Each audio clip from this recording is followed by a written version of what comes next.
Buenas tardes, chicos. ¿Cómo están? Tenemos una tarde lluviosa, pero el corazón alegre por esta cita que tenemos los martes. Muchas gracias. Qué rico verlos. Mientras pongo las diapositivas, Ivoncita, me vas a regalar, por favor, una oración. Claro que sí. Amado Jesucristo, estamos aquí reunidos en tu nombre. Como siempre, Señor, lo hacemos, Padre. Todos los días, Señor, de día y de noche oramos, Señor. Y te pedimos, Señor, que tu palabra sea viva y eficaz en nuestras vidas, Padre. Que no solamente nos dediquemos a escucharla o a escuchar prédicas o alabanzas, sino que nos dediquemos a estudiar tu palabra real, Señor, todos los días, que tengamos la inquietud de consultar, Señor, tu palabra, Señor, la suma de tu palabra es verdad y es la verdad, Señor, y la debemos aplicar, Señor, diariamente. Te pedimos, Padre, que esta enseñanza de hoy nos quede para aplicar, Padre, como debe ser. En el nombre de Cristo Jesús, oramos también por el país, por Colombia. Lo ponemos en tus manos, Señor, y exaltamos, Señor, todo lo que tú puedas hacer aquí, Señor, en tus planes, Señor. Gracias, Señor. En el nombre de Cristo Jesús. Amén. Amén y amén. Gracias, Simoncita. Chicos, por favor, cojan sus libretas de apuntes, esferitos y todos dispuestos. Mente, corazón, afuera distracciones. Y vamos a tener una cita hermosísima con el Señor Jesucristo. No soy yo la que hablo, yo simplemente soy un micrófono, soy la primera ministrada. Hoy, 21 de junio, tenemos nuestra clase número 21. Las personas que quieran ponerse en al día con las 20 clases anteriores, recuerden, entran a YouTube, ponen Liliana Parga y ahí están todas las clases. Les recuerdo a ustedes también que si quieren repasarlas, compartirlas o simplemente entrar para dar el like, me gusta, para que esto no se pierda en toda esa información del Internet que existe. Estamos haciendo un hermoso estudio del Nuevo Testamento. Estamos en el primer bloque, que son los evangelios. Ya estudiamos el evangelio de Mateo y el de Marcos, y en este momento estamos estudiando el tercer evangelio, que es el evangelio de Lucas. Recuerden que Mateo escribió para los judíos, presentando a Jesús como ese Mesías profetizado en el Antiguo Testamento. Marcos escribió para los romanos, para los gentiles, presentando a Jesús como ese Dios que se vuelve siervo. Y Lucas va dirigido a los griegos, presentando a Jesús como hombre, 100% humano. Recordemos los puntos más importantes de hace 8 días. Acuérdense que nosotros los seres humanos aprendemos por la repetición. Hace 8 días vimos cómo el Señor Jesucristo llega por fin a su ciudad natal, a Nazaret, para seguir su ministerio, y en la sinagoga lee una de las porciones del Antiguo Testamento más significativas que hablan de el Mesías. Pero él lee solamente la primera parte que habla de la primera venida del Mesías, y la última parte no la lee porque es profecía de la segunda venida. Entonces, aquí empieza su ministerio en Nazaret. La gente se quedó asombrada por la autoridad con que él hablaba, pero Jesús sabía que esta popularidad era superficial porque realmente no apreciaban su verdadera identidad. Les gustaba lo que estaban escuchando, pero empezaron a cuestionar el origen del Señor Jesús, que era hija de un carpintero, que lo vieron crecer, y no dejaron de ponerle atención a las palabras que él estaba diciendo, al mensaje de vida que él estaba dando. Y cuando él les dice que nadie es profeta en su propia tierra, ellos se enojan y tratan de matar al Señor Jesucristo botándolo por un despeñadero. Milagrosamente él pasa en medio de ellos y se aleja y nunca más vuelve a Nazaret a predicar. También vimos cómo Lucas nos narra el llamado de Pedro, pero nos cuenta otros detallitos que Jesús primero ve las barcas, le pide a los pescadores que se alejen un poquito de la orilla para él poder predicarle a las personas. Y después de dar sus enseñanzas, le pide a Pedro y a los muchachos que vayan más adentro del lago para pescar. Ellos ya habían estado toda la noche trabajando y no habían conseguido ningún pez, pero ahí Jesús realiza lo que se conoce como la pesca milagrosa. Sacan tantos peces que les tocó llamar a otra barca que les ayudara, las redes casi se rompen, y Pedro se da cuenta que se trata del Mesías y por eso le dice: apártate de mí, Señor, soy un pecador. Se arrepiente y se convierte y se vuelve en seguidor del Señor Jesucristo, y es cuando Jesús dice esa frase tan conocida: desde ahora serás pescador de hombres. Esa parte no la habíamos estudiado en los otros evangelios. Lucas también toca un poquito sobre las bienaventuranzas que ya habíamos visto en Mateo y habla sobre bienaventurados los pobres y los hambrientos, pero también habla de esos ais, de esos regaños para los ricos y los saciados.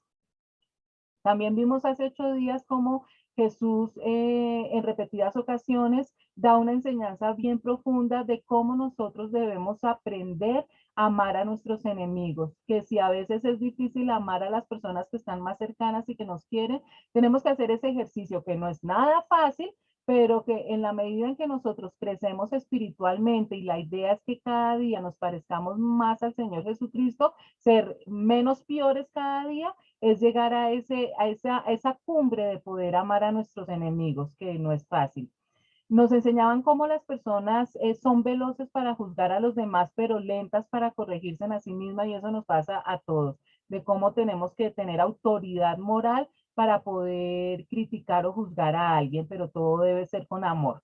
Vimos una historia que no estaba en los otros evangelios, y es que nos cuentan que en el pueblo de Naín, que está a 2 millas al sur del monte Tabor, Jesús hace su primer milagro de resurrección. En total Jesús hizo 3, y este se trata del hijo de una viuda anciana que su hijo muere, y el Señor Jesucristo siente el dolor tan profundo de esta mujer y le hace el milagro y le resucita al muchacho. Entonces, realmente esta es la primera resurrección de alguien, de un ser humano. Está también la resurrección de la hija de Jairo y la de Lázaro. Vimos algo que también habíamos visto en los otros evangelios, es cuando Juan a través de sus discípulos le preguntan a Jesús si él es el que estaban esperando, el Mesías.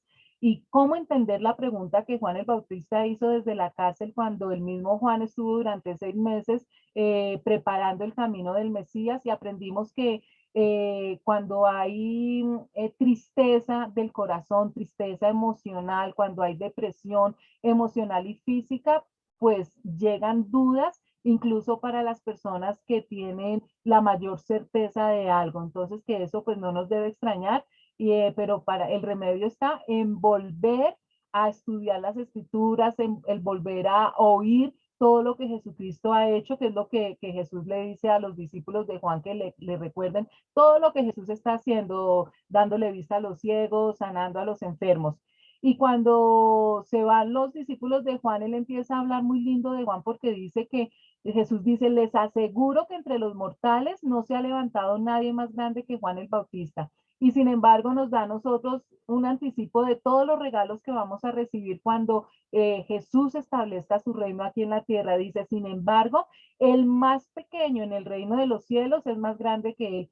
Todos los gobiernos que en este momento tenemos aquí en la tierra son temporales, por eso no nos debemos preocupar. Dios es el que quita y el que pone reyes o presidentes o líderes, mandatarios. Lo que nos manda el Señor es que oremos por nuestros dirigentes, que con nuestra temor o con nuestra malicia no maldigamos, sino que siempre estemos bendiciendo, que de nuestra boca salgan palabras de bendición. Al fin y al cabo, nosotros estamos esperando un gobierno que va a durar toda la eternidad, y va a ser, el gobernante va a ser nuestro papá, nuestro creador, el rey de reyes. Entonces no nos debemos preocupar, ni entristecer, ni asustar por las cosas temporales que están pasando. Nosotros trabajamos para el Señor, trabajamos para Dios, y tenemos que seguir haciendo las cosas con excelencia y con amor. También vimos una historia muy linda que no la habíamos aprendido en los otros evangelios, y es de una mujer que derrama un frasco de perfume en los pies del Señor Jesucristo, y de su arrepentimiento empieza a llorar y enjuaga los pies de Jesús en sus lágrimas y los seca con sus cabellos. Y cuando el Señor dice, a quien mucho se le perdona, mucho ama. Simplemente la historia nos contaba que era una mujer pecadora, estaba tan arrepentida que amó profundamente al Señor Jesucristo porque sintió el amor que el Señor le estaba dando a ella y su perdón. El Señor le perdona sus pecados y ella lo amó profundamente con ese amor ágape, que es el amor de Dios. También aprendimos que en el grupo que seguía siempre a Jesús habían muchas mujeres. Nos nombran a María Magdalena, a Juana, a Susana, pero permanentemente estaba rodeado de mujeres que fueron las valientes, mujeres valientes que estuvieron con él desde el principio hasta el final.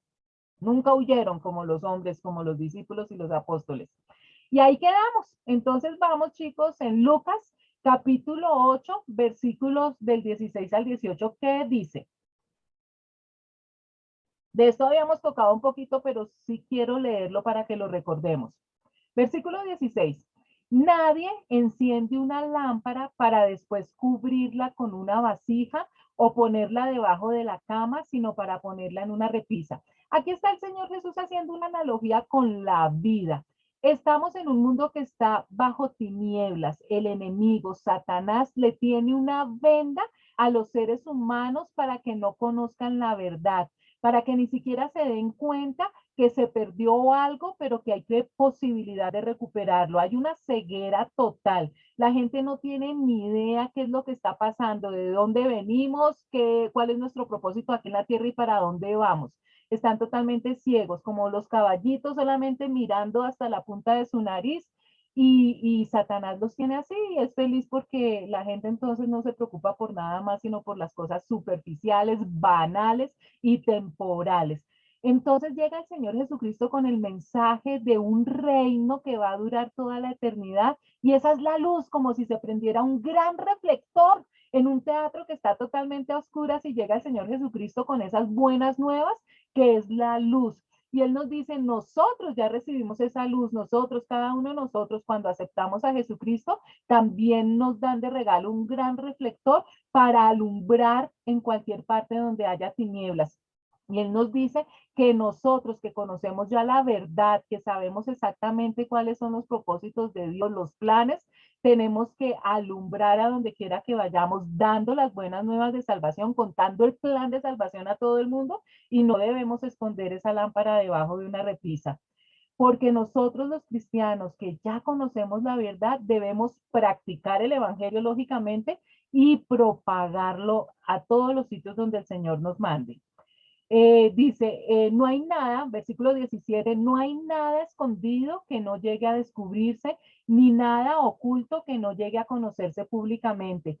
Es posible engañar a otros, pero no podemos engañar a Dios. Y Dios sabe ya quién entiende y quién conoce la verdad. Y esto se refiere exactamente a la gran comisión. Recuerden que todos, absolutamente todos los cristianos, los que creemos en Jesucristo, los que lo hemos recibido como nuestro Señor y Salvador, tenemos la obligación de hablarle a otras personas del Señor Jesucristo y de su plan. Y no podemos poner como excusa el activismo secular, es decir, que yo estoy tan ocupado en las cosas del mundo que no tengo tiempo por mi trabajo, ni podemos poner de excusa la pereza, que muchas veces es por eso el temor, porque nuestro descuido y fracaso quedará expuesto ante todos, nada va a quedar oculto. Por lo tanto, versículo 18, pongan mucha atención, al que tiene se le dará más, al que no tiene, hasta lo que cree tener se le quitará. Dios nos dio una herramienta hermosísima para propagar el evangelio, pero si no estamos cumpliendo con la gran comisión, el Señor nos va a quitar ese gran reflector. Si somos fieles en compartir la verdad con otros, entonces Dios nos revelará nuevas y más profundas verdades. ¿Por qué nosotros entendemos con tanta facilidad la palabra de Dios, la mayoría de las cosas que están en la Biblia? Y hay personas que por más que uno les haga croquis en plastilina no entienden, precisamente por su falta de fidelidad, por su incredulidad. Entonces, entre más nosotros compartamos la verdad, vamos a entender más. El Señor nos va quitando más vendas, más capas, y vamos a poder entender y a conocer muchísimo más profundo todo. Versículos 19-21. La madre y los hermanos de Jesús fueron a verlo. Ya lo vimos en los 12 evangelios anteriores, pero es que a mí me impacta muchísimo esta escena. Pero como había mucha gente, no lograban acercársele. Tu madre y tus hermanos están afuera y quieren verte, le avisaron, pero él les contestó, mi madre y mis hermanos son los que oyen la palabra de Dios y la ponen en práctica, para que ustedes se den cuenta que en ningún momento Jesucristo exaltó a su mamá por encima de los demás seres humanos. Esto es muy importante para entender el problema tan grande que tiene la idolatría, la adoración a María. Ni siquiera el mismo Jesucristo la exaltó. Aquí en ningún algún momento tuvo preferencias con ella.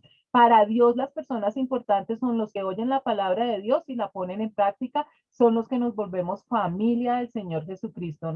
Ahí no hay ningún lazo sanguíneo. Esta parte, Lucas 8, los versículos del 22 al 25, no la voy a leer porque ya lo hemos estudiado, pero se las voy a recordar. Esto es cuando el Señor Jesucristo sube a la barca con los apóstoles y se desata una gran tormenta y el Señor Jesús está dormido porque él sabía que no iba a morir ahogado, sino crucificado, entonces está tranquilo durmiendo, mientras que los apóstoles, a pesar de que dentro de la barca habían expertos pescadores, estaban supremamente angustiados, lo despiertan y el Señor calma la tempestad y ellos pues se quedan totalmente asombrados de que domina todo el viento. Y aquí el gran error de los apóstoles fue esa falta de fe, ese temor incontrolable que manifestaron, y la gran enseñanza es confía en Dios. Aun cuando parece que Jesús duerme, Él sigue teniendo la barca de tu vida bajo control. Dios no ha perdido el control del mundo. Todo lo que está sucediendo son las jugadas magistrales de este juego de ajedrez que está jugando Dios. No tenemos por qué preocuparnos ni temer. Todo el Señor lo tiene bajo control. Tampoco vamos a leer este pasaje que es bien extenso de los versículos 26 al 39 porque ya nos conocemos esta historia de memoria. Sin embargo, aquí Lucas nos cuenta un detallito que vamos a profundizar un poquito más, que es la historia del endemoniado Gadareno. ¿Recuerdan ustedes que Jesús llega a la región de Gadara y se encuentra con un hombre que está endemoniado? Y el demonio lo primero que dice es, ¿qué tienes con nosotros, Jesús, Hijo de Dios? Ya sabemos que los demonios reconocen directamente, rápidamente reconocen que Jesucristo es el Mesías. El Señor Jesús le pregunta al demonio cómo se llama y el demonio le dice que legión, y ahí es cuando nos enteramos que este pobre hombre estaba poseído por unos 6,000 demonios, porque legión era un contingente militar compuesto por 6,000 soldados. Entonces había muchos demonios dentro de este hombre. Y aquí Lucas nos cuenta algo que no leímos en los evangelios anteriores y quiero que lo entendamos mejor. Dice, y estos, es decir, los demonios, ese demonio, el demonio líder, que fue es el que contesta y dicen, nos llamamos Legión, le suplicaban a Jesús que no los mandara al abismo. Y ojo, a ver, el que se me distrajo aquí un momentico, pongan atención que vamos a ver, vamos a conocer una verdad espiritual mucho más profunda. Recuerden ustedes que existe un mundo natural, que es este mundo físico, pero existe un mundo sobrenatural, un mundo espiritual, en donde está Dios, donde está la Trinidad en pleno, donde están los ángeles, pero también está Satanás y los demonios. Y ese mundo sobrenatural, ese mundo espiritual es el que influye el mundo físico. Aquí nos está hablando de un lugar, dice que los demonios le pidieron a Jesús que por favor no, le suplicaban, mire, los demonios suplican, le suplicaban a Jesús que no los enviara a dónde, al abismo. El abismo es un sitio y por eso vamos a hablar de esto que muchos de ustedes ya conocen. Existen tres prisiones que están en el centro de la tierra, prisiones espirituales, prisiones del mundo sobrenatural, pero que físicamente se encuentran en el centro de la tierra. Voy a nombrarlas y después las explico cada una. De pronto ustedes han oído los nombres. La primera es la que conocemos como el infierno. La segunda es el abismo, que es el sitio que nos está hablando aquí el endemoniado Gadareno. Y la tercera se llama el Tartarus. Entonces, primero, ¿qué es el infierno? Pongan atención. El infierno se llama también Seol o Hades. O sea, cuando estamos hablando de infierno, de Seol o de Hades, estamos hablando del mismo sitio. ¿Qué es lo que pasa? En hebreo se dice Seol o Sheol. Entonces, es simplemente las tres palabras significan lo mismo, pero están en tres idiomas diferentes. En hebreo se dice Sheol, en griego se dice Hades. ¿Se acuerdan que en la mitología griega hay un dios que se llama Hades? Y en español pues se dice infierno, pero tanto Sheol como Hades como infierno se refieren al mismo sitio y significa el lugar de los muertos o el lugar de las almas o de los espíritus difuntos. A este sitio es donde van los inconversos. Pongan atención.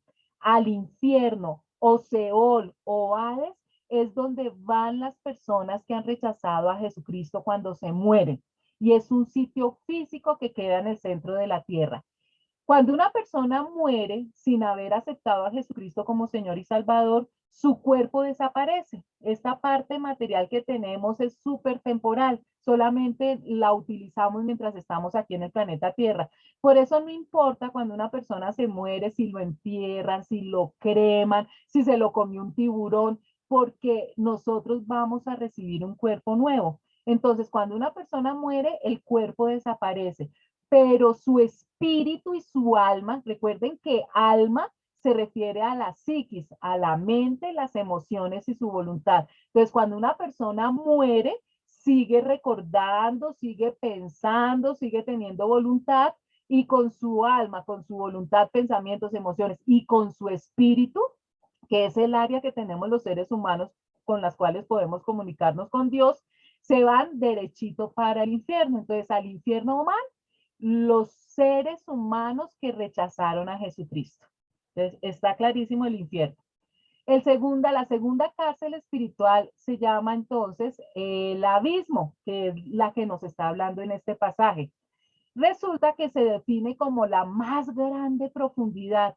Esta palabra suele usarse para aludir a un pozo en lo más profundo del océano, es decir, aguas profundas, la entrada al abismo por el mar.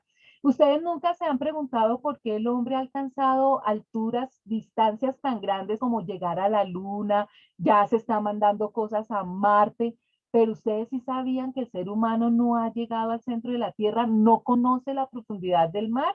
No ha sido posible inventar un vehículo que los lleve hasta lo más profundo del mar, porque Dios tiene vetado esta área, porque allí se encuentra esta cárcel espiritual. Bueno, esta cárcel, el abismo, es para los demonios. En el abismo no hay seres humanos, hay demonios. Cuando Jesucristo liberaba a alguien de los demonios, a algunos, no a todos, los mandaba al abismo, que es una cárcel especialmente para ellos. Y la tercera, que es el Tartarus. El Tartarus es una palabra griega que describe una mazmorra oscura y situada en el fondo de la tierra de sufrimiento y prisión para los titanes. Eso enseña la mitología griega. Pero realmente en este lugar están algunos de los ángeles caídos que desobedecieron a Dios. El Tartarus es nombrado y nos enseña la historia de estos ángeles caídos en el famosísimo Génesis capítulo 6. Entonces, para los que estudiaron el año pasado el Antiguo Testamento, saben, en Génesis capítulo 6 nos cuenta la historia de que algunos ángeles caídos, recuerdan que cuando Satanás se rebeló, se llevó la tercera parte de los ángeles con él, que nosotros conocemos como ángeles caídos o demonios, pues resulta que dentro de esos ángeles caídos, un grupo de esos ángeles tuvo relaciones sexuales con las mujeres humanas y de esa profanación, porque pasaron sus límites totalmente, de esa profanación, nació una raza que la Biblia la denomina como unos gigantes y que se dicen los nefilín, los famosos nefilín, una raza de gigantes que fue resultado de ese pecado tan terrible de ángeles caídos. Y como ellos cometieron ese pecado tan grave, todos los ángeles caídos que participaron en esa depravación fueron encarcelados en un sitio que se conoce como el Tartarus. Y de los nefilín también nos habla en Judas capítulo 1, versículo 6. Este tema pues es muy interesante, pero fue una arandela para que ustedes entendieran un poquito más el versículo de los gadarenos, entonces no vamos a profundizar en esto. Resumiendo, en el infierno están los inconversos, las personas, los seres humanos que mueren habiendo rechazado a Jesucristo. En el abismo están los demonios y en el Tartarus está un grupo de ángeles caídos que cometieron un pecado en Génesis 6. Listo, entonces sigamos con nuestro estudio de Lucas. Tampoco vamos a leer esta porción que es versículos 40 al 56, pero se las recuerdo. Aquí es cuando Jairo, el jefe de la sinagoga, después de que el Señor Jesucristo regresa de la región de Gadara, Jairo lo está esperando para suplicarle al Señor Jesús que vaya a su casa porque tiene una hijita muy enferma. Cuando Jesús va de camino a la casa de Jairo, se encuentra con la famosísima mujer del flujo de sangre que le toca el manto al Señor Jesucristo y es sanada. Mientras Jesús estaba pues con la mujer, llegan los siervos de Jairo y le dicen que la niña ya murió. pero Jesús le dice a Jairo que no tema y se va con él y resucita a la niña. Esta historia pues también ya la habíamos estudiado.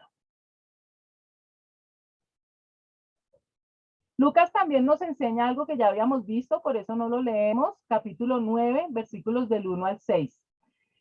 Aquí es cuando Jesús reúne a sus 12 apóstoles. Acuérdense que Jesús tenía un círculo íntimo que era solamente de 3, que eran Pedro, Jacobo y Juan.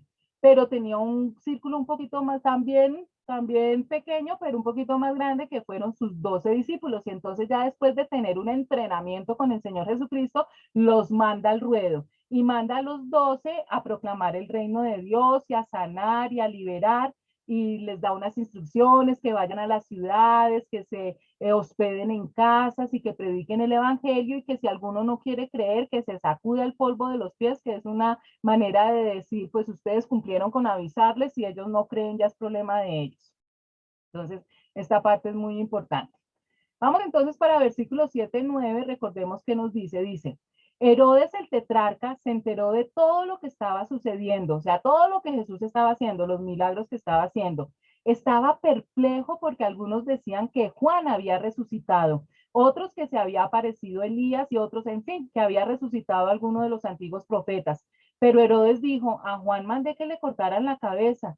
¿Quién es entonces este de que no oigo tales cosas? Y procuraba verlo. Y a mí me da esta tristeza porque Herodes, si no hubiera tenido ese corazón tan duro y haber sido tan mundano y solamente ver las cosas del plano terrenal, él estaba intrigado con el personaje de Jesucristo, le llamaba la atención, hasta simpatizaba con el personaje, pero nunca le dio la oportunidad de que Jesús le predicara las buenas nuevas, porque hasta se hubiera convertido, y no pasó de simplemente tener esa curiosidad de conocerlo.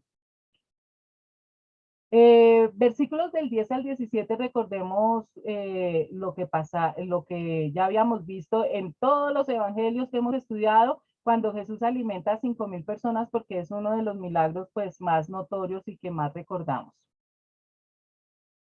Versículos 18-21. Un día, cuando Jesús estaba orando para sí, estando allí sus discípulos, les preguntó, ¿quién dice la gente que soy yo?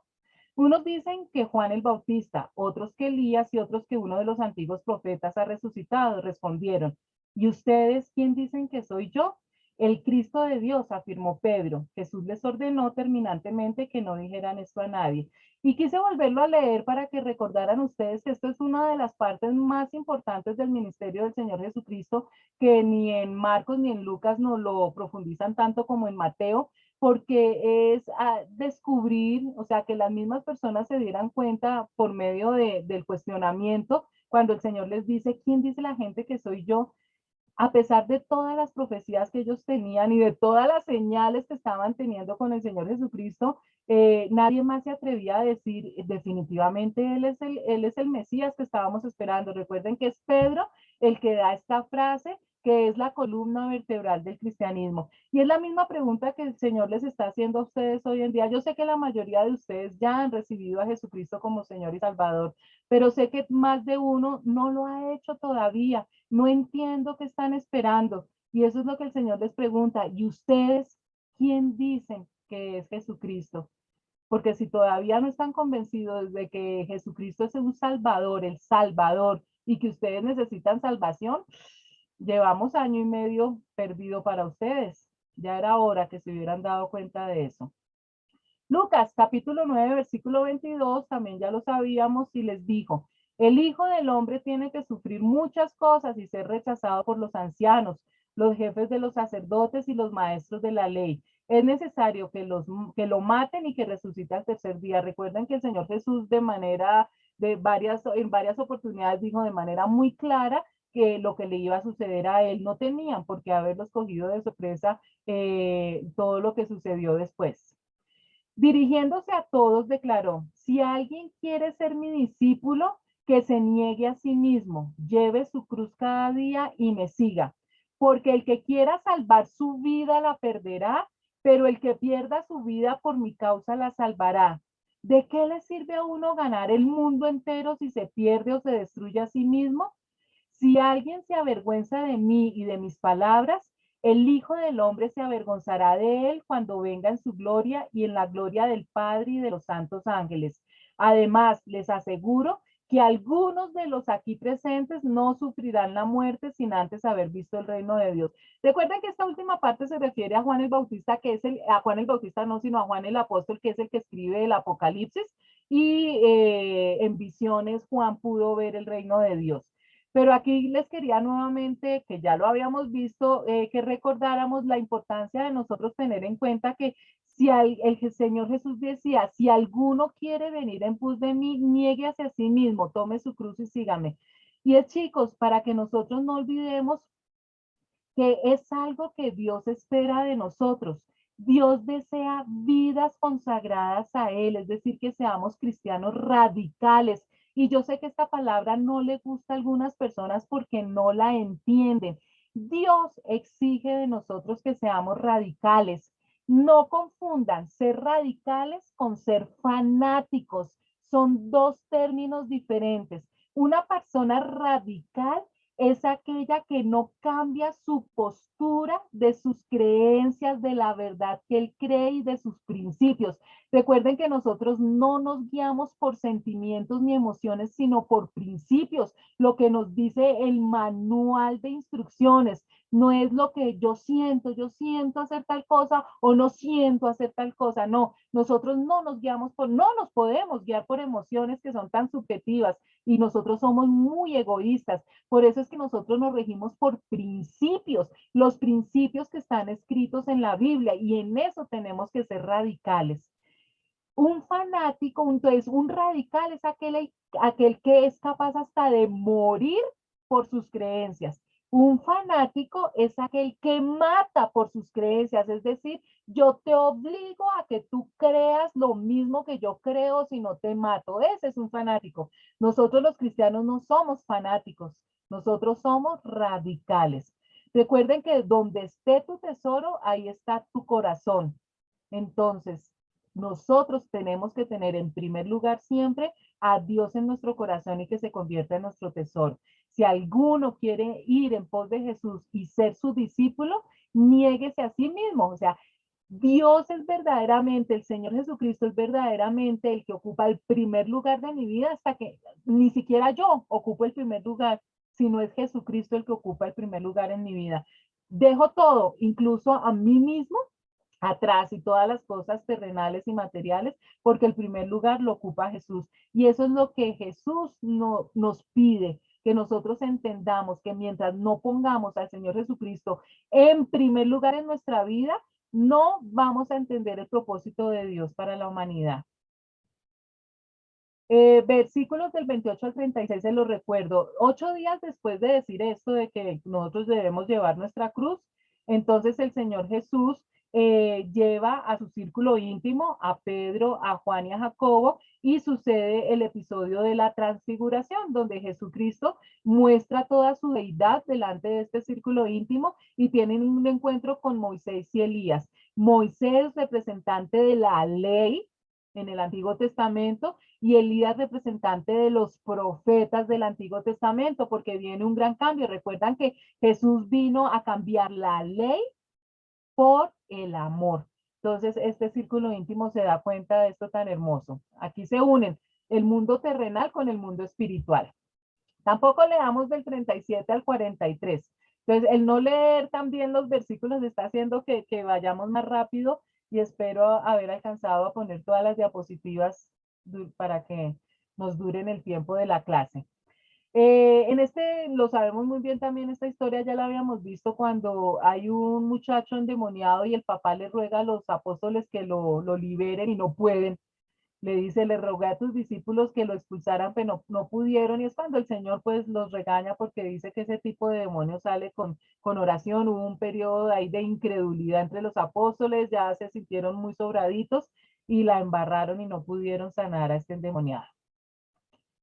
44-45. En medio de tanta admiración por todo lo que hacía, Jesús dijo a sus discípulos, presten mucha atención a lo que les voy a decir. El Hijo del Hombre va a ser entregado en manos de los hombres. Pero ellos no entendían lo que quería decir con esto. Les estaba encubierto para que no lo comprendieran y no se atrevían a preguntárselo. No entendían. Ya en este Evangelio es la segunda vez que Jesús anuncia su muerte. No leamos, pero les recuerdo versículos 46 al 48.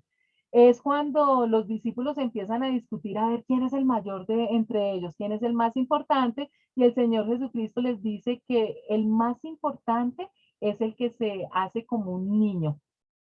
Ser como un niño es lo que les va a dar la entrada al reino, porque un niño confía, un niño depende, un niño ama, no cuestiona, no teme. Entonces, que esa es la postura que debemos tener y que el que quiera ser el mayor es el que tiene que servir a los demás.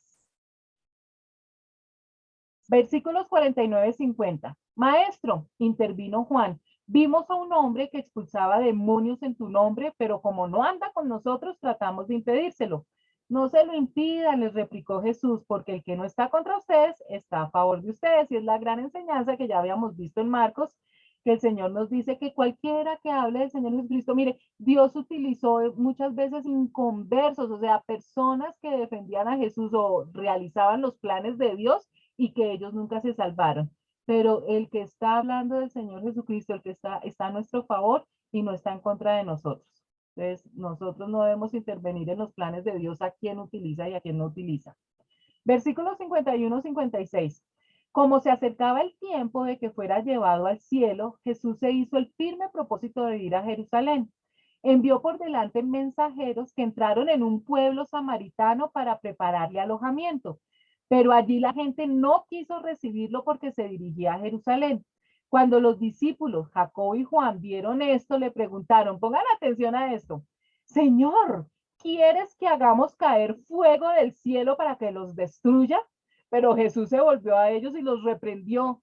Luego siguieron la jornada a otra aldea. Mire que esta historia es hasta simpática. Es el último viaje que ya el Señor Jesucristo va a hacer hacia Jerusalén, ya está al final de su ministerio, ya Él llega a Jerusalén y saben que lo van a arrestar y lo van a matar. Entonces es su último viaje, pero se va caminando y dice que llega a un poblado de Samaria, un poblado de samaritanos.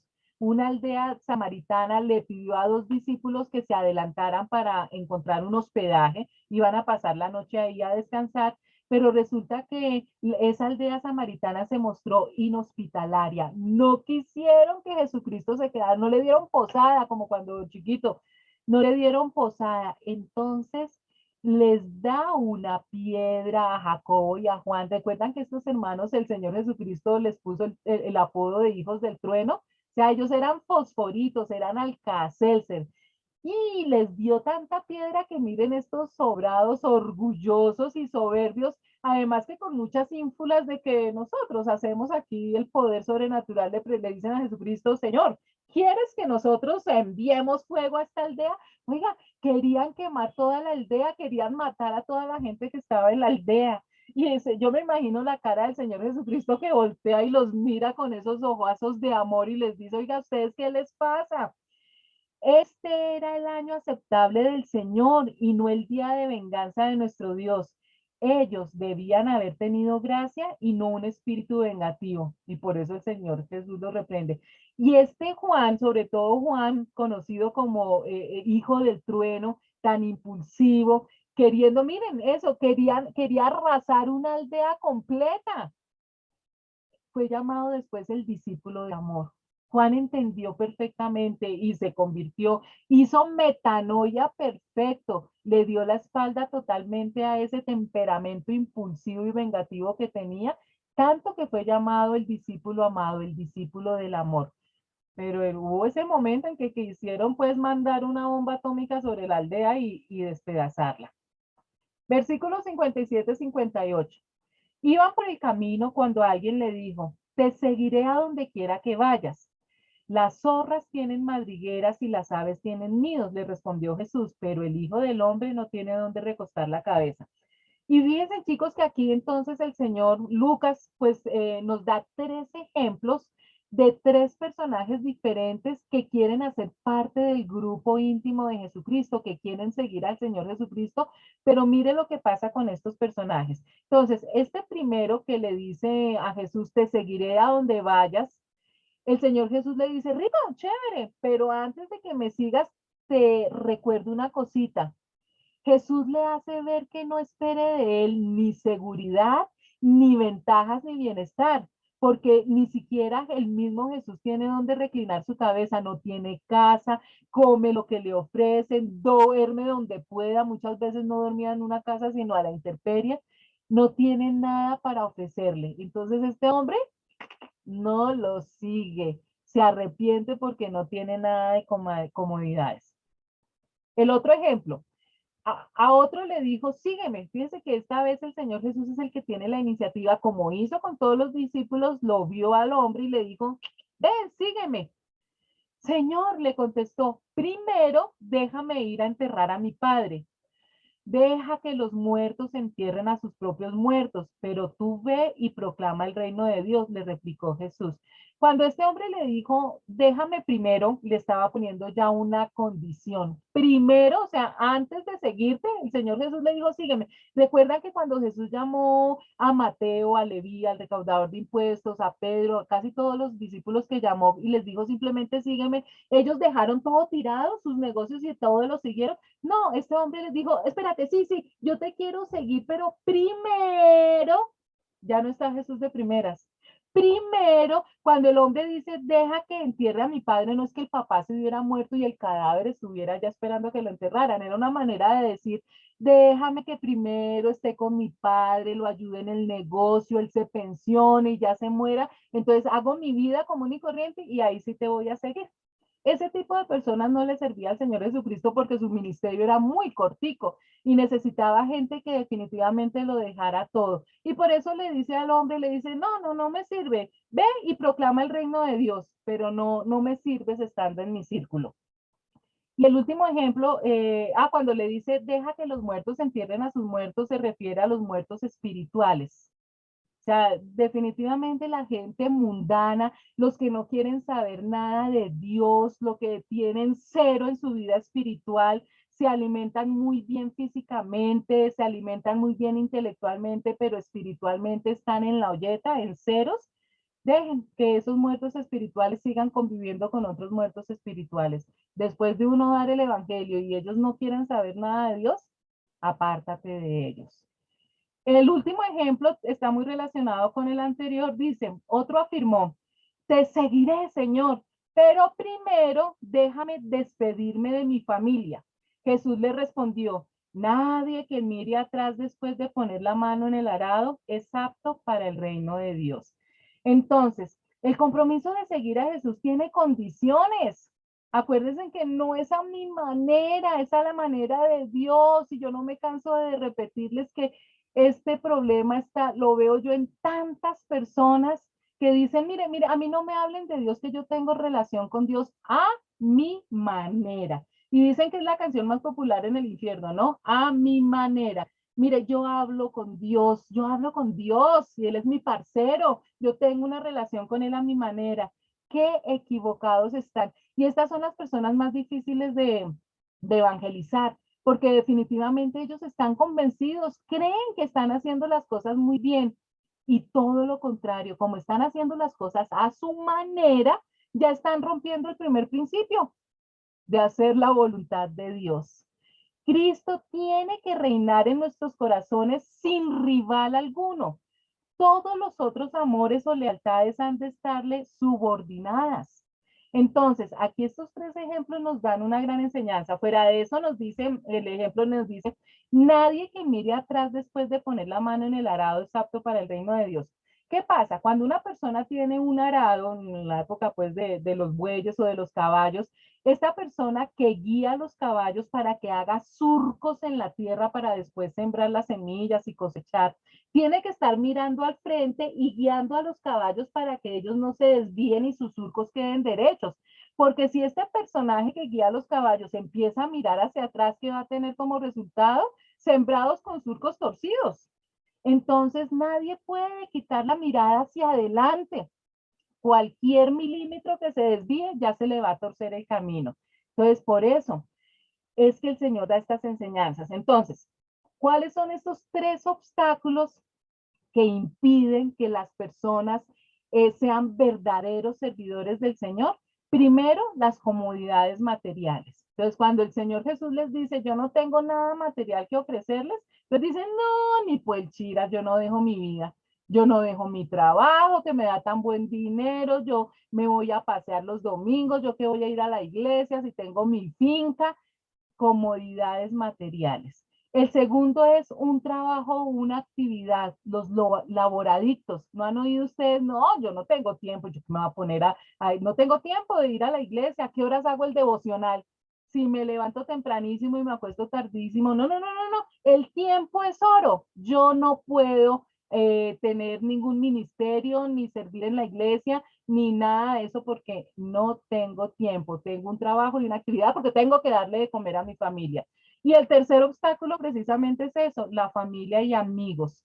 Y no se refiere a la relación normal que uno debe tener con su familia, sino a aquellas relaciones que se vuelven tóxicas, apegos tóxicos, que yo no puedo irme a escondidas porque es que mi esposo no me deja ir a la iglesia y qué miedo decirle a mi esposo algo porque grita o porque va a haber un problema y entonces pongo a mi familia, pongo que no haya ningún problema en el hogar por delante de Dios. Acuérdense que el primer lugar lo debe tener Dios. Entonces, las comodidades materiales, el trabajo o una actividad y las relaciones tóxicas, los apegos tóxicos con la familia y amigos son impedimentos para muchas personas de servir correctamente a Dios.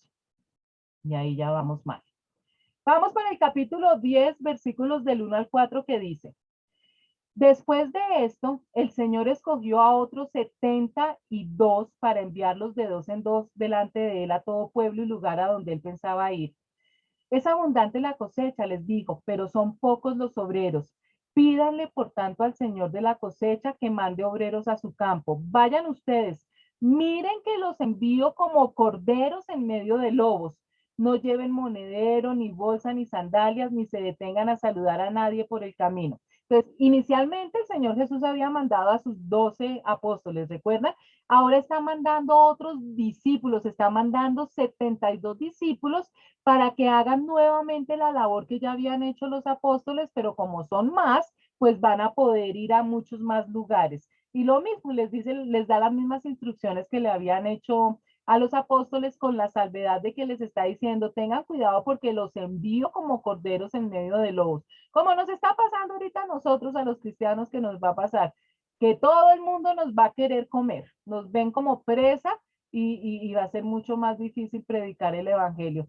A propósito, les recomiendo para los que puedan bajar estas clases que las mantengan y los sermones que ustedes puedan encontrar en YouTube, prédicas, enseñanzas, todo lo que ustedes encuentren en YouTube, traten de ir bajándola y ténganlas en discos duros, en USBs, porque va a llegar el momento que no vamos a poder hablar de Jesucristo, ni predicar, ni van a tener acceso tan fácil a la palabra de Dios como la tenemos ahorita. Entonces, tengan todas estas cosas guardaditas para cuando lleguen esos días. Versículos 5 al 7. Cuando entren en una casa, digan primero, paz a esta casa. Si hay allí alguien digno de paz, gozará de ella. Y si no, la bendición no se cumplirá. Quédense en esa casa y coman y beban de lo que ellos tengan, porque el trabajador tiene derecho a su sueldo. No anden de casa en casa. Entonces, por medio de la hospitalidad, la gente mostraba si creía el mensaje del reino o no. Entonces el Señor Jesús les dice, mire, cuando ustedes vayan a las casas a predicar y los inviten a comer, a darles hospedaje, háganlo tranquilos porque ustedes están trabajando y tienen derecho a un sueldo. Y a través de esa hospitalidad va a llegar la bendición a ese hogar. Si ustedes dicen que los que llegan diciendo, saludándolos, bendiciéndolos y los rechazan, no se preocupen que la bendición no se va a quedar en esa casa. Cuando entren en un pueblo y los reciban, coman lo que les sirvan, sanen a los enfermos que encuentren allí y díganles, el reino de Dios ya está cerca de ustedes. Pero cuando entren en un pueblo donde no los reciban, salgan a las plazas y digan, aún el polvo de este pueblo que se nos ha pegado a los pies, nos los sacudimos en protesta contra ustedes. Pero tengan por seguro que ya está cerca el reino de Dios. Les digo que en aquel día será más tolerable el castigo para Sodoma que para ese pueblo. Aquí nos está hablando de pueblos, pero tómenlo ustedes como visita a una persona. Cuando ustedes les cuenten el plan de salvación, las buenas nuevas, el evangelio a una persona y los maltratan y no aceptan, sacúdanse en el polvo de los pies. Ya cumplieron con lo que tenían que cumplir. Ay de ti, Corazín. Nosotros ya habíamos visto esto, sino que se los quiero recordar. Ay de ti, Betsaida. Si se hubieran hecho en Tiro y en Sidón los milagros que se hicieron en medio de ustedes, ya hace tiempo que se habrían arrepentido con grandes lamentos. Tiro y Sidón fueron ciudades que fueron destruidas porque no recibieron a los profetas, no le creyeron a los profetas, pero ellos no vieron los milagros que Jesucristo había hecho en Betsaida y en Corazín. Por eso el Señor les dice, mire, si allá se hubieran hecho los milagros que yo he hecho, ellos se hubieran convertido, pero ustedes han visto cosas impresionantes y todavía no creen. Pero en el juicio serán más tolerables el castigo para Tiro y Sidón que para ustedes. Y tú, Capernaum, ¿acaso serás levantada hasta el cielo? No, sino que descenderás hasta el abismo. El que los escucha a ustedes me escucha a mí, el que los rechaza a ustedes me rechaza a mí, y el que me rechaza a mí rechaza al que me envió. Recuerden que el problema no es con nosotros, el problema es a nivel espiritual. Las personas que no tienen a Jesucristo en su vida, no tienen al Espíritu Santo, están dominadas por Satanás, tienen demonios. Entonces, estos demonios espirituales que ellos tienen detectan al Espíritu Santo que nosotros tenemos y ahí hacen que las personas sean agresivas, o sea, o nos ridiculicen, o se burlen, o sean apáticas al mensaje de salvación. Entonces, pero es ese espíritu que hay en ellos. Entonces el Señor Jesucristo dice, mire, ustedes no se preocupen, la labor de nosotros es predicar el Evangelio. No pongan atención, no se entristezcan, ni se enojen porque los rechacen, porque el que los está rechazando a ustedes realmente me está rechazando a mí, es decir, a Jesucristo. Y miren esto, y el que rechaza a Jesucristo realmente está rechazando a Dios. Entonces la cosa, el día del juicio para ellos va a ser verdaderamente terrible. Versículos 17-20. Cuando los 72 regresaron, dijeron contentos, Señor, hasta los demonios se nos someten en tu nombre. Imagínense ustedes, ay, qué fe con la que se fueron ellos y donde iban en el nombre de Jesucristo, sal de este hombre. Ay, la persona queda liberada. Yo veía a Satanás caer del cielo como un rayo, respondió Jesús. Sí, les he dado autoridad a ustedes para pisotear serpientes y escorpiones y vencer todo el poder del enemigo. Cuando habla de serpientes y escorpiones está hablando de demonios, de ese mundo sobrenatural manejado por Satanás.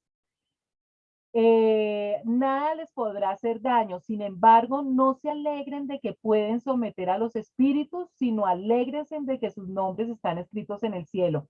Cuando nosotros recibimos a Jesucristo como Señor y Salvador y el Espíritu Santo mora en nosotros, nosotros empezamos a tener unos privilegios por ser hijos de Dios. Y entre esos privilegios está tener una autoridad sobre Satanás y sobre los demonios. Nosotros tenemos esa autoridad sobre ellos. Entonces el Señor Jesús les dijo, sí, miren, es muy espectacular lo que están haciendo, pero a mí lo que más me emociona es que estamos batallando en el mundo sobrenatural y estoy viendo cómo Satanás cae como un rayo. Alégrate porque tu nombre está escrito en el cielo, no porque puedas hacer todas esas obras milagrosas y sobrenaturales, sino porque eres salvo y vas a tener la vida eterna. En aquel momento Jesús, lleno de alegría por el Espíritu Santo, dijo, te alabo, Padre, Señor del cielo y de la tierra, porque habiendo escondido estas cosas de los sabios e instruidos, se las ha revelado a los que son como niños. Sí, Padre, porque esa fue tu buena voluntad. Porque el Señor no puso todo este poder en los maestros, en los fariseos, en los sacerdotes, en los intelectuales, porque toda esta gente tiene un ego y un orgullo tan grande que no permiten que nada más entren en sus vidas. El Señor Jesucristo entonces dice, que dice el pasaje que Jesús se sentía feliz por todos aquellos que el Padre le había dado, estos 72 que estaban predicando, y por este éxito inicial de los 72 que predecía la eventual caída final de Satanás. Recuerden que Satanás es un enemigo vencido, y esa batalla empezó desde la primera venida de Jesucristo. Los 70 no eran los sabios entendidos de este mundo, no eran intelectuales ni eruditos, eran como los niños de pecho, pero con fe, devoción e implícita obediencia. La llave de la bendición es la obediencia. Versículo 22. Mi Padre me ha entregado todas las cosas. Nadie sabe quién es el Hijo sino el Padre. Y nadie sabe quién es el Padre sino el Hijo. Y aquel a quien el Hijo quiera revelárselo. Este versículo habla del misterio de la encarnación. Para nosotros es muy difícil entender. Nuestra mente, que es tan limitada, no alcanza a comprender en su totalidad ese gran misterio de la encarnación. Es decir, ¿cómo es posible que nuestro Dios creador, un Dios omnisciente, omnipotente, con todos esos atributos que solamente tiene Dios, se hizo hombre, se hizo ser humano? Jesucristo es Dios, pero al mismo tiempo es hijo de Dios. Para nosotros es algo que nos vuela la cabeza, no entendemos, porque es una revelación mucho más alta, pero dice que sin embargo Jesucristo también puede hacer que ciertas personas entiendan este misterio al que Él quiera revelárselo. Entonces este versículo habla sobre el misterio de la encarnación, cómo Dios mismo se vuelve carne, se vuelve ser humano. Volviéndose a sus discípulos, les dijo aparte: dichosos los ojos que ven lo que ustedes ven. Les digo que muchos profetas y reyes quisieron ver lo que ustedes ven, pero no lo vieron, y oír lo que ustedes oyen, pero no lo oyeron. Aquí le está hablando directamente a sus discípulos, porque durante 4000 años estuvieron esperando la llegada del Mesías. Imagínense, del Cristo. Todos esos profetas del Antiguo Testamento que fueron tan obedientes, que sufrieron tantísimo, anhelaban todos los días la llegada del Mesías y no lo vieron. Pero los discípulos, por eso es que Jesús le está diciendo: dichosos los ojos que ven lo que ustedes ven, ver todos esos milagros. Ustedes se imaginan ver todas esas cosas que Jesús hacía, como en una canasta echaban 5 panes y pan, salían panes para todo el mundo, cómo calmaba una tormenta, cómo resucitaba un muerto. Solamente esa generación que estuvo al lado del Señor Jesucristo pudo ver eso, ninguna otra. Dichosos ellos que vieron eso. La porción del versículo 25 al 29 se la recuerdo. Es cuando un hombre tiene un encuentro con el Señor Jesucristo y le pregunta: ¿qué haré para heredar la vida eterna? Y es cuando él enseña: amarás al Señor tu Dios con todo tu corazón y con toda tu alma y con toda tu mente. Primer lugar para Dios. Y el segundo es semejante: amarás a tu prójimo como a ti mismo. Dios, el prójimo y yo. El amor debe estar, que eso cubre absolutamente todo. Entonces, el personaje que se le acerca como para ponerle una zancadilla a Jesús, le dice: bueno, ¿y quién es mi prójimo? Y entonces el Señor Jesús cuenta aquí una parábola que no la habíamos visto en los otros evangelios, que no la vamos a leer, sino que se las voy a contar porque ustedes están muy familiarizados también con esa parábola, que es la parábola del buen samaritano. Se las recuerdo simplemente. Jesús empezó a decir: bajaba un hombre por el camino de Jerusalén a Jericó. En la parábola no lo dice, pero por el contexto se llega a la conclusión que definitivamente está hablando de un hombre judío. Entonces dice que este judío iba desde Jerusalén hasta Jericó, que son 2 ciudades que están, 2 pueblitos que están muy cercanos.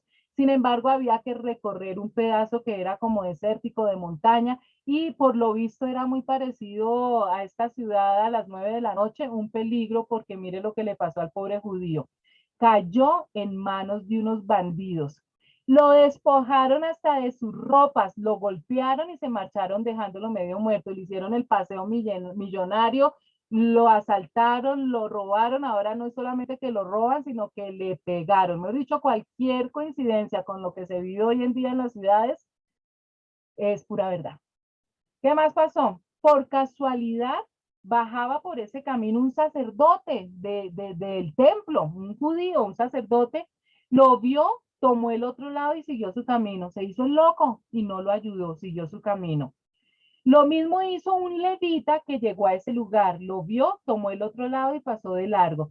El sacerdote, cuando Jesús cuenta esta parábola, cuando habla de un sacerdote, está haciendo alusión a la ley, un personaje que conocía perfectamente la ley. Y cuando habla del levita, está simbolizando a todos los profetas, tanta autoridad y tanto conocimiento, ¿para qué? Y resulta que sucede esto, un samaritano también pasó por aquel camino y lo vio, pero este se compadeció de él. Dos compatriotas del Señor asaltado ni se inmutaron, se hicieron los locos y siguieron de largo. Y un extranjero se compadeció de él. No solamente se compadeció, sino mire lo que hace. Pero antes de decirles lo que le hace, les quiero recordar por qué la historia es tan impresionante cuando aparece este personaje del samaritano. Resulta que los samaritanos eran una mezcla de judíos con personas de otras nacionalidades. La historia del origen de los samaritanos ustedes la pueden encontrar en el libro del Antiguo Testamento, Segunda de Reyes. Cuando muere Salomón, Salomón el hijo del rey David, que el reino pasa a manos de su hijo Roboán, el reino se divide, el reino de Israel se divide. ¿Recuerdan ustedes, para los que estudiaron el año pasado el Antiguo Testamento conmigo? El reino del norte se llevó la franquicia del nombre, se llamó Israel, y el reino del sur se llamó Judá. La capital de Israel era Samaria, la capital de Judá era Jerusalén. Resulta que todos los que se fueron 10 tribus, los que se fueron al reino del norte, cuya capital era Samaria, para no ir a Jerusalén, porque allí se encontraba el templo, ellos mismos empezaron a inventar sus propios templos y sus propias deidades y empezaron a desviarse. Y por su pecado, unos años después, Dios les envía a los asirios para que los conquisten y los llevan desterrados a Nínive y allá sí pues que se acaban de perder, se mezclan con los asirios. Entonces esos judíos, la raza judía de esas 10 tribus que se fueron para el norte casi desaparecen y tenían mucha mezcla con gentiles. Por eso los judíos los odiaban, porque se habían pervertido física y espiritualmente, no se podían ver ni en pintura los judíos y los samaritanos. Por eso tiene más impacto la parábola que está contando el Señor Jesucristo, porque los mismos judíos, los compatriotas, no ayudaron al hombre que había sido atracado, sino es ese samaritano, un enemigo que se le acerca, cura sus heridas con aceite y vino y se las vende. Pero ahí no queda, no es suficiente, eso no solamente es lo único que hace, sino que después lo montó sobre el animal que él traía, lo condujo a una posada y le dice a la persona, Jesús entonces le preguntó, según tu parecer, ¿cuál de estos tres fue el prójimo del hombre que cayó en manos de los salteadores? El maestro de la ley contestó, el que se mostró compasivo con él, y Jesús le dijo, vete y haz tú lo mismo. Discúlpeme, qué pena que no le puse ¿qué? Silenciadora al celular. Listo, ya. Perdón. Yo pongo. Ay, perdónenme ustedes, discúlpeme.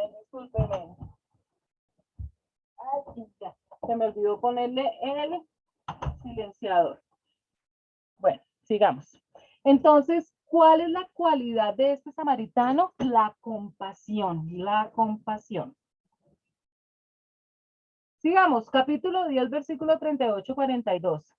Mientras iba de camino con sus discípulos, Jesús entró en una aldea y una mujer llamada Marta lo recibió en su casa. Tenía ella una hermana llamada María que sentada a los pies del Señor escuchaba lo que él decía. Marta, por su parte, se sentía abrumada porque tenía mucho que hacer, así que se acercó a él y le dijo, Señor, ¿no te importa que mi hermana me haya dejado sirviendo sola? Dile que me ayude. Marta, Marta, le contestó Jesús, estás inquieta y preocupada por muchas cosas, pero solo una es necesaria. María ha escogido la mejor y nadie se la quitará.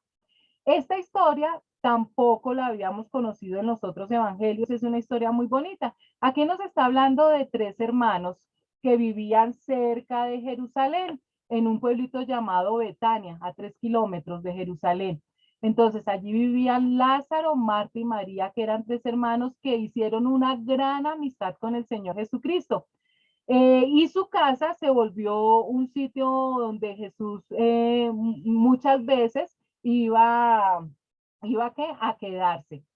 De Lázaro, pues ustedes recuerdan que fue el otro de los personajes que el Señor Jesucristo resucitó.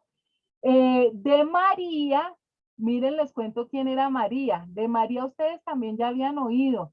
¿Recuerdan la mujer que vimos hace 8 días que derramó un frasco de perfume en los pies de Jesús, que con sus lágrimas los enjugó, que los secó con sus cabellos y que Jesús le dijo, a quien mucho se le perdona, mucho ama? Pues esta mujer es María, la hermana de Lázaro y de Marta. Entonces María estaba totalmente entregada al Señor Jesucristo, lo amó profundamente. Por eso cuando el Señor Jesús iba a su casa y empezaba a enseñar, pues María lo primero que hacía era ponerse a sus pies y escucharlo. Resulta que Marta, pues cuando llegaban muchas personas a la casa de ellos tres a escuchar al Señor Jesucristo, Marta pues se ponía a atenderlos como buena anfitriona, ¿no? A hacer la comida, a limpiar la casa, y María quedaba embelesada escuchando al Señor Jesucristo. Entonces Marta le dice al Señor Jesús, dile a María que me ayude, pensando que Jesús le iba a decir, por favor María, ve a ayudar a tu hermana.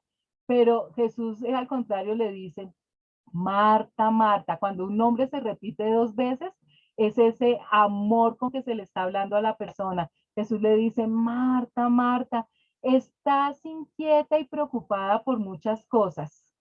Entonces le dice, tranquila, tranquila. Jesús aprovecha la sencillez y la confianza de Marta para dejar sentado el orden de lo necesario y lo superfluo. Primero la oración, primero las cosas espirituales y unida a ella el trabajo, lo demás puede esperar. Jesús revela cómo la oración es el núcleo y la raíz de toda actividad para que de esta resulte algo vivo y sano. ¿Qué quiere decir todo esto?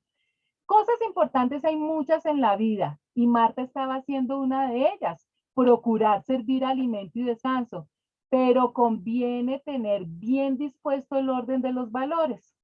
Lo necesario siempre será lo más importante y solo amar a Dios sobre todas las cosas lo es. Al lado de lo necesario, todo lo que llamamos importante pasa a un segundo lugar. ¿Quiere decir esto que está mal la actividad de Marta? ¿Estaba equivocada Marta? No. Lo que Marta estaba haciendo también era muy importante. Estaba siendo buena anfitriona, estaba preparando la comida para atender a sus invitados. ¿Cuál fue el error de Marta? Que no lo estaba haciendo con alegría, con paz. Quiere decir que uno debe trabajar de una manera distinta, con una paz respaldada por la oración y en caso de dudar sobre qué es más urgente, elegir primero la oración. Entonces, Marta estaba haciendo algo muy bueno, pero no se lo estaba gozando, estaba sirviendo sin gozo y sin amor y sin alegría. Un día estaba Jesús orando en cierto lugar, no lo vamos a leer porque acá los discípulos del Señor Jesucristo le dicen al Señor que los discípulos de Juan le habían enseñado a orar y que ellos también querían que el Señor Jesús les enseñara a orar. Y ahí es cuando habla sobre el Padre Nuestro. Pero yo quiero que analicemos estos 18 elementos que vemos en el Padre Nuestro para ver la profundidad que tiene, que no es una mera oración que uno debe repetir, sino es todos los pasos que se deben seguir cuando nos comunicamos con Dios. Primero, el Padre Nuestro nos habla de una relación, Padre Nuestro, un reconocimiento que estás en el cielo. Adoración debe incluir la comunicación con el Señor Jesucristo. Santificado sea tu nombre. Una expectativa, venga a nosotros tu reino. Aquí hay obediencia cuando le decimos, hágase tu voluntad. Universalidad, porque es para que esto ocurra en toda la tierra. Conformidad, que así como todo sucede en el cielo, suceda también aquí en la tierra. Súplica, cuando decimos danos. Precisión, hoy, o sea, le ponemos lo que el Señor siempre nos ha dicho que debemos vivir, ¿qué? El hoy. Necesidad, el Señor sabe suplir nuestras necesidades, nuestro pan de cada día. Penitencia, cuando le pedimos al Señor, perdona. o una obligación, nuestras ofensas. El perdón, que es un elemento esencial cuando nosotros oramos. Misericordia.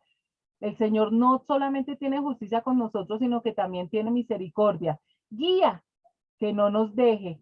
Protección, cuando le pedimos que no nos deje caer en tentación. Salvación, cuando le pedimos que nos libre, y honradez del mal, que nosotros siempre actuemos honradamente y no que actuemos mal. Entonces, el Padre Nuestro, desde cualquier punto de vista, se le sacan unas enseñanzas impresionantes. Y en esto está la confianza que tenemos en Él, en que si le pedimos algo según su voluntad, nos escucha a través de la oración. Lucas, capítulo 11, versículos del 5 al 8. Supongamos, continuó, que uno de ustedes tiene un amigo y a medianoche va y le dice: amigo, préstame 3 panes, pues se me ha presentado un amigo recién llegado de viaje y no tengo nada que ofrecerle. Y el que está adentro le contestó: no me molestes, ya está cerrada la puerta y mis hijos y yo estamos acostados. No puedo levantarme a darte nada.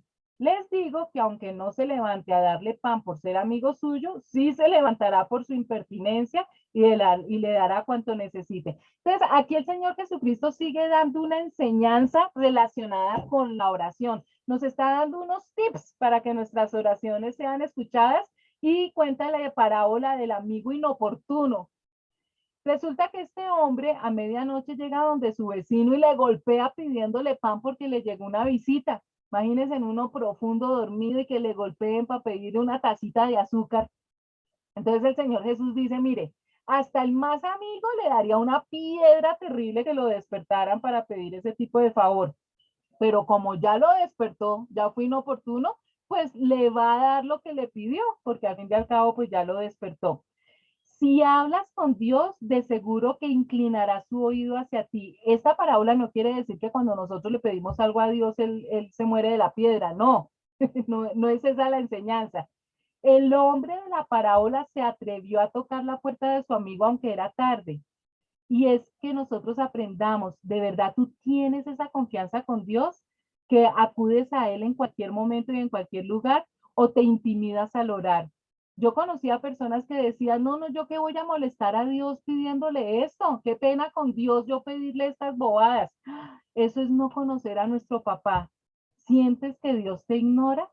Es la manera como tú le estás hablando a Dios. Entonces, la oración es algo que a Dios le encanta. Dios le encanta sentir que nosotros dependemos totalmente de Él, hasta en las cosas más mínimas. Así para nosotros pensamos que qué vamos a molestar al Señor con estas bobadas, que Él está muy ocupado. Eso es no saber lo que es nuestro Dios. Así que yo les digo: pidan y se les dará, busquen y encontrarán, llamen y se les abrirá la puerta, porque todo el que pide recibe, el que busca encuentra y al que llama se le abre. Y nos sigue dando tips para que nuestras oraciones sean eficaces. Lo primero que nos dice es: pidan y se les dará. ¿Ustedes no creen que Dios sabe todo lo que nosotros necesitamos? Dios es Dios, el Señor Jesucristo sabe lo que nosotros necesitamos antes de que nosotros nos enteremos, pero a Él le agrada que nosotros se lo pidamos, porque Él dice: todo aquel que pide recibe. Él sabe lo que necesitamos, y muchas personas dicen: ay, ¿yo para qué le pido si Él ya sabe el deseo de mi corazón? Error, error. Quieres que el Señor, quieres recibir lo que tú quieres, tienes que pedir. La segunda parte, la segunda clave dice: busca y encontrarás, porque el que busca es el que encuentra. Miren que esto es algo activo. No quiere decir que aunque Dios es omnisciente, que lo conoce absolutamente todo y lo puede todo, yo tengo que ser pasivo en mi vida espiritual. Entonces, el Señor sabe que yo necesito un trabajo, entonces me voy a esperar aquí a que me llegue el trabajo. No, el Señor está diciendo: no, Señor, busque, busque, busque. Vaya, lleve hojas de vida, haga llamadas. Dios hace una parte y nosotros tenemos que hacer la parte que nos corresponde. La fe no es pasiva, la fe es activa. Entonces el Señor está diciendo: si ustedes nos buscan, no van a encontrar. Y el último tip también es hermosísimo. Llamen y se les abrirá la puerta, porque al que llama se le abre. O sea, si tú llegas a una casa y te quedas al frente de la puerta, mirando la puerta, pero esta gente, ¿por qué no me abre? Y mirando la puerta, ¿qué tienes que hacer? Tienes que golpear o tienes que timbrar para que te abran la puerta. Eso es lo que tienes que hacer con Dios. Tienes que derramarte sinceramente ante Dios para que Él te dé lo que tú necesitas de acuerdo a su voluntad. Y nosotros lo conocemos en un refrán muy popular, ¿no es cierto? El que no llora, no mama. El Señor lo sabe todo, pero quiere oírlo de tu boca. Entonces ya saben, ¿quieren? Pidan y pídanle y pídanle, no importa la hora, no importa cuántas veces insista, tenemos y el Señor mismo Jesucristo es el que nos da todos estos tips para que tengamos oraciones eficaces. Lucas 11, versículo 11-13. ¿Quién de ustedes que sea padre, si su hijo le pide un pescado, le dará en cambio una serpiente? Es que ni el ser humano más malo que un bebecito esté llorando por hambre y tengan ahí ustedes el sanduichito de atún y en cambio le dan una serpiente. O si le pide un huevo, le dará un escorpión. ¿Se imaginan el bebé cogiendo el huevo para morderlo y no es un huevo, sino un escorpión? O sea, ni en los cómics, pues. Pues si ustedes aún siendo malos saben dar cosas buenas a sus hijos, recuerden que Dios es bueno y nosotros somos sus hijos. ¿Cuánto más el Padre Celestial dará el Espíritu Santo a quienes se lo pidan? Y miren que todo esto a veces da en la enseñanza de este pasaje refiriéndose a cosas materiales. Pero aquí Lucas nos está hablando que esta enseñanza es para que le pidamos el Espíritu Santo. Cuando nosotros pedimos el Espíritu Santo es porque le estamos diciendo al Señor Jesucristo, creo que tú eres Dios, creo que tú eres mi Salvador y de ahora en adelante quiero que tú me guíes en el camino y para eso necesito el Espíritu Santo. La tercera persona de la Trinidad es la que me guía a la verdad, es mi consolador. Entonces, no hay regalo más grande que podamos tener los seres humanos que el Espíritu Santo venga a vivir en nosotros. Y el Señor se la da al que lo pida. Del versículo 14 al 23 no lo vamos a leer porque habla cuando recuerdan ustedes que Jesús sana a un hombre mudo, un demonio la había vuelto mudo, pero aquí añade que la cosecha es mucha, él estaba, había sanando a muchas personas, la gente estaba con hambre de la palabra de Dios, pero se necesitaba más gente, tenía sus 12, tenía sus 72, y si se necesitaba gente en esa época, imagínense hoy en día si no se necesita más gente que evangelice. Y es cuando los maestros de la ley, los fariseos y eso le dicen que a Jesús que él está expulsando los demonios por medio de Belcebú, el príncipe de los demonios. Y el Señor les da esa enseñanza tan clara porque conocía lo que ellos estaban pensando cuando les dice, todo reino dividido contra sí mismo es asolado y una casa dividida contra sí mismo cae. El que no es conmigo, contra mí es, y el que conmigo no recoge, desparrama. Entonces, una casa dividida contra sí misma no prevalece. Entonces, eso es absurdo lo que ellos estaban diciendo, que Jesús estaba haciendo milagros por el poder de Satanás y lo que estaba haciendo era expulsando al mismo Satanás. Versículos de 24 al 26. Cuando el espíritu inmundo sale del hombre, anda por lugares secos buscando reposo y no lo halla. Entonces dice, volveré a mi casa de donde salí y cuando llega la halla desocupada, barrida y adornada. Ya lo habíamos visto, pero les recuerdo, tengan cuidado cuando ustedes tengan familiares o amigos inconversos que no han recibido a Jesucristo como Señor y Salvador, tengan la seguridad que esa persona tiene demonios. Entonces, uno los invita a la iglesia o hace una oración de fe con ellos y el demonio lo deja. El demonio sale porque el poder que nosotros tenemos sobre los demonios y por el poder, no nosotros por sí mismos, nosotros mismos, sino por Jesucristo que nos da ese poder, el poder de Jesucristo, deja el demonio, deja a esa persona.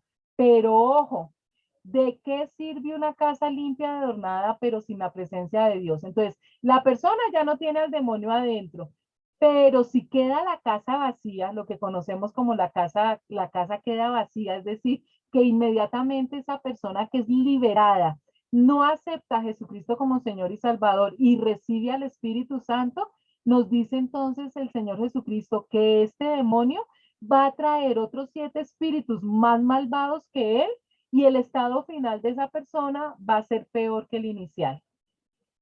Entonces, lo peor que se puede hacer es liberar a un endemoniado y que no ocupe esa casa que quedó vacía, no la ocupe el Espíritu Santo.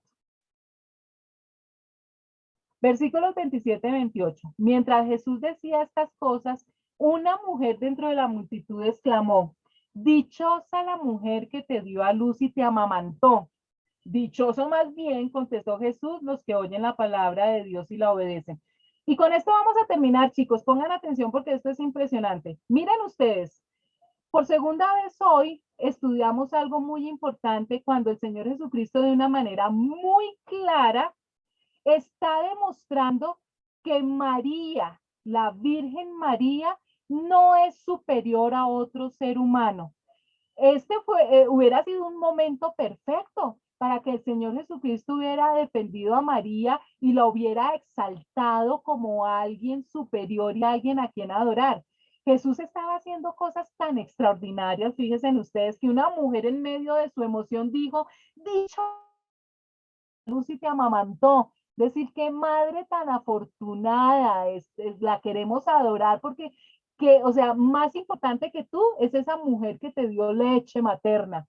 Y el Señor Jesucristo le dice, dichoso más bien los que oyen la palabra de Dios y la obedecen. Recuerden que siempre Jesús termina con esto.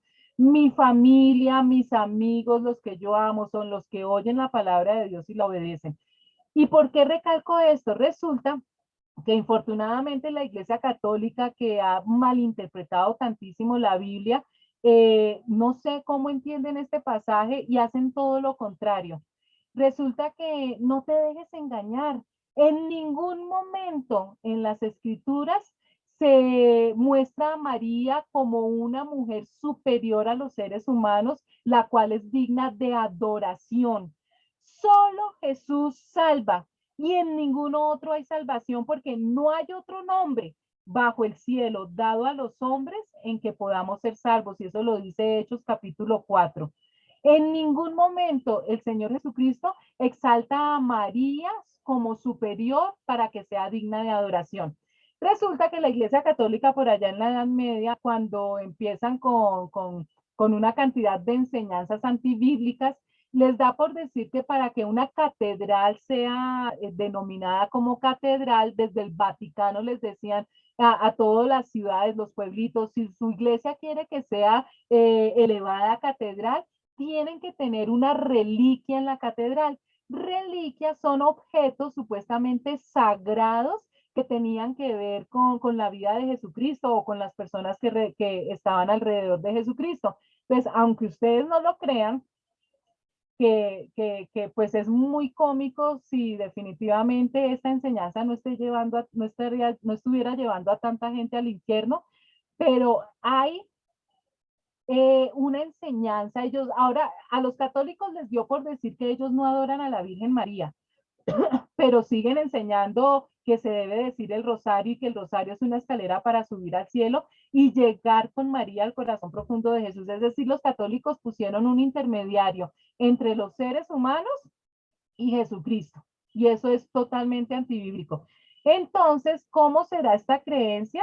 Que entre las reliquias que los católicos manejan, hay un frasquito que supuestamente tiene leche de la Virgen María. Y ese frasquito lo tienen uno en la Catedral de Toledo y otro en la Catedral de Murcia en España. Ustedes no se imaginan la cantidad de reliquias más absurdas que guardan en las catedrales católicas. Esta es una de las más tenaces. Tienen pedazos de la cruz supuestamente, tienen los pañales del Señor Jesucristo, el prepucio del Señor Jesucristo cuando fue circuncidado, tienen un pedazo de ala del ángel Gabriel, bueno, que son las cosas más, pero llegan a este extremo. Y aquí está muy claro, cuando esta mujer se emociona diciendo, dichosa la mujer que te dio a luz y te amamantó, Jesucristo le dice, no señora, nada que ver, nada que ver. Y otra cosita para que tengan en cuenta que eso lo vamos a ver más adelante en Juan, en el Evangelio de Juan. En momento el Señor Jesucristo le dice a María, mamá, escudrillen ustedes y den cuenta que el Señor Jesucristo siempre le dice a María, mujer. No hay ese vínculo, porque sin haber ese vínculo y sin haber esa exaltación, se llega a los extremos que se han llegado de adorar a María y de volverla corredentora. O sea que también gracias a María es que nosotros recibimos la salvación. Imagínense si el Señor Jesucristo hubiera sido un poquito más cariñoso o especial con María. Jamás Jesús le dice a María mamá o madre, sino le dice mujer. Entonces, tenemos que orar mucho por esos amigos y familiares que todavía están haciendo todas estas cosas que desagradan tanto al Señor. Chicos, vamos a dejar acá. Dios mediante, entonces, seguimos dentro de 8 días, se nos fue el tiempo rapidito. Dentro de 8 días, Dios mediante, entonces nos vemos, qué rico verlos, que Dios los bendiga, bendiciones.